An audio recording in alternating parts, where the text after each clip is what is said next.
Yes, what's up everyone? Welcome again to our YouTube channel, brought to you by... Oh wait.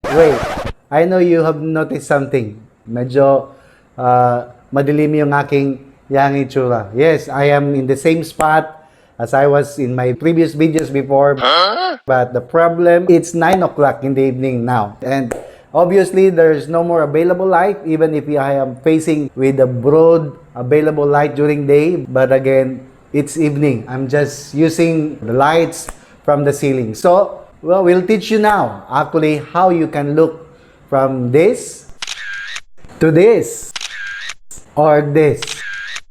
Then stay tuned as we will share to you the proper way of setting up your lights for you to look awesome in your presentation.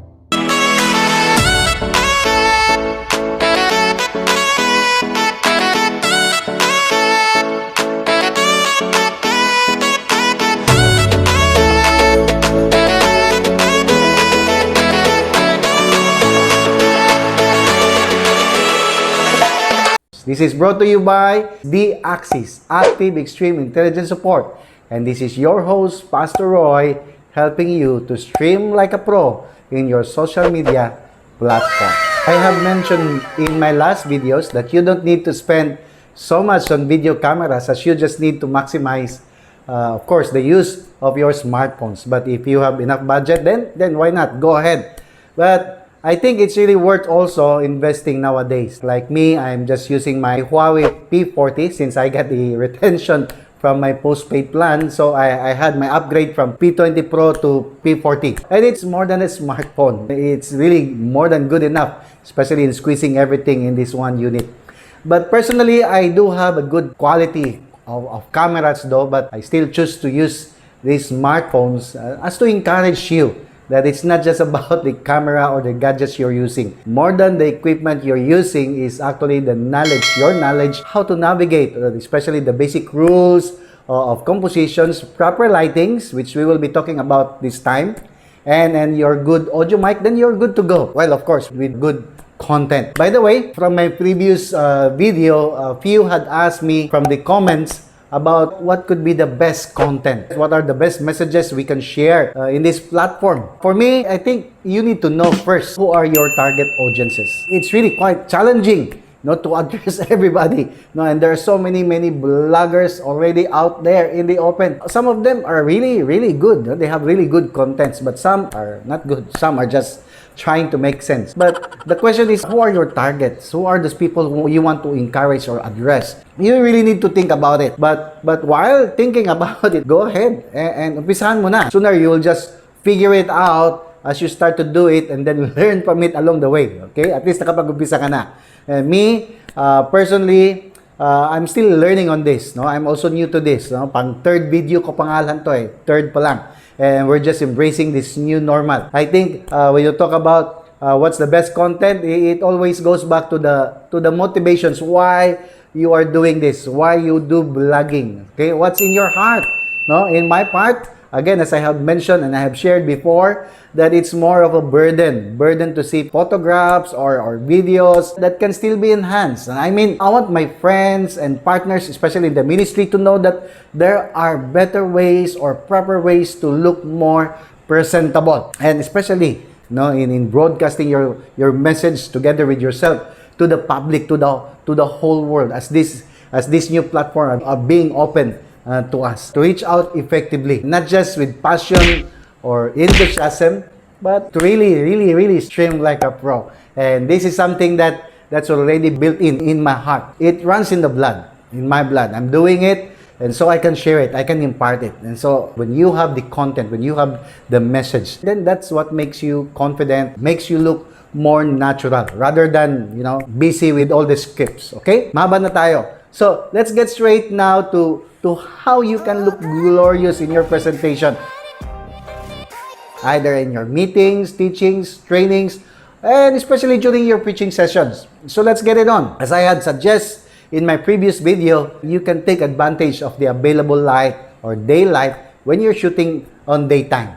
Okay, daylight from your windows, doors, or corridors But when you're shooting indoors, especially when your meeting happens, normally our meetings happens at night, then I suggest that you might as well invest in lightings available anywhere, online or in the stores, kaysa lampshade lang or yung flashlight ng cellphone. No chaka, no chaka, no chaka. And I think everyone wants to upgrade and rather than downgrade.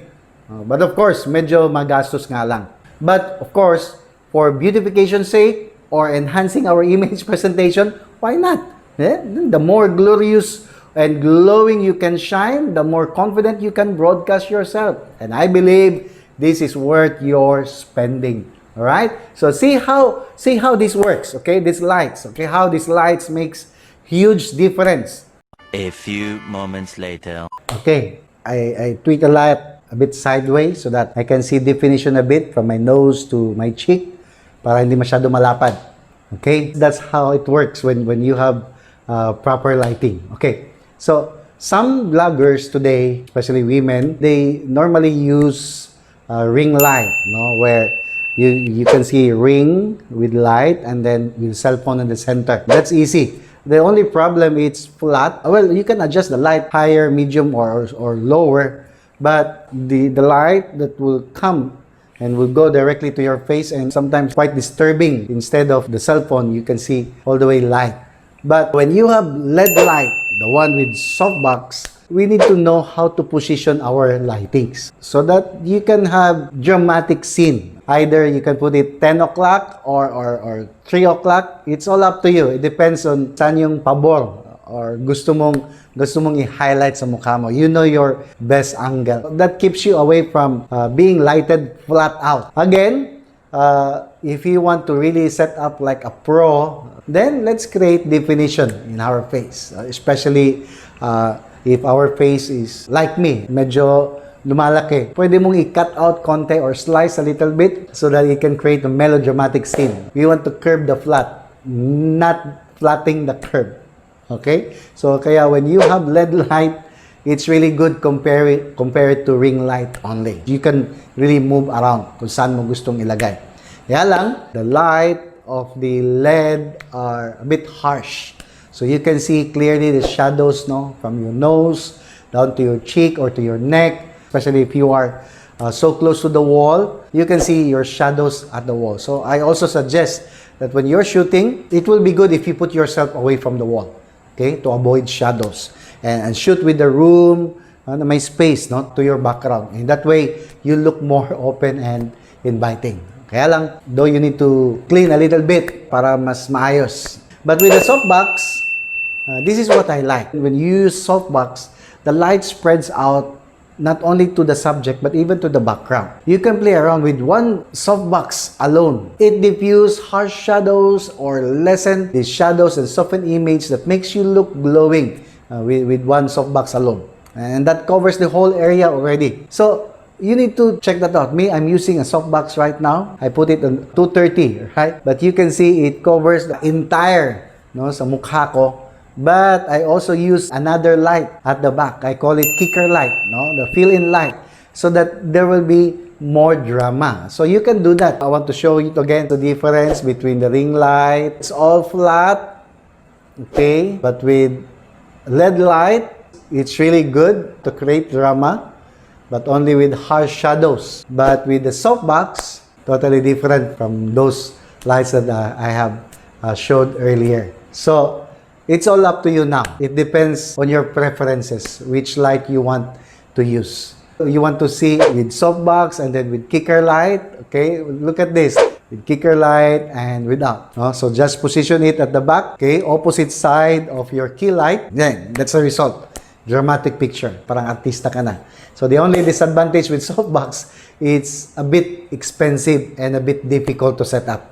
It takes time to install. Unlike these lights, no? It's so easy to carry along with you. So that's about it. Ikaw na mag-decide. As long as you have lights in front of you, it's more than good enough, no? Rather than having no lights at all. So you can search online on where to buy all these equipments. No? It's all available. Me, I have my own supplier, Dan Store. Okay? So hope this video helps you. Just give us a thumbs up if you like it. and subscribe if you want more videos in the future.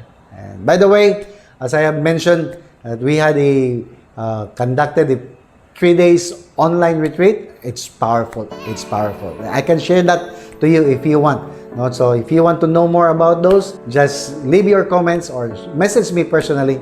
Then I can share it to you, or we can share it in the next following sessions. All right? So see you at the top.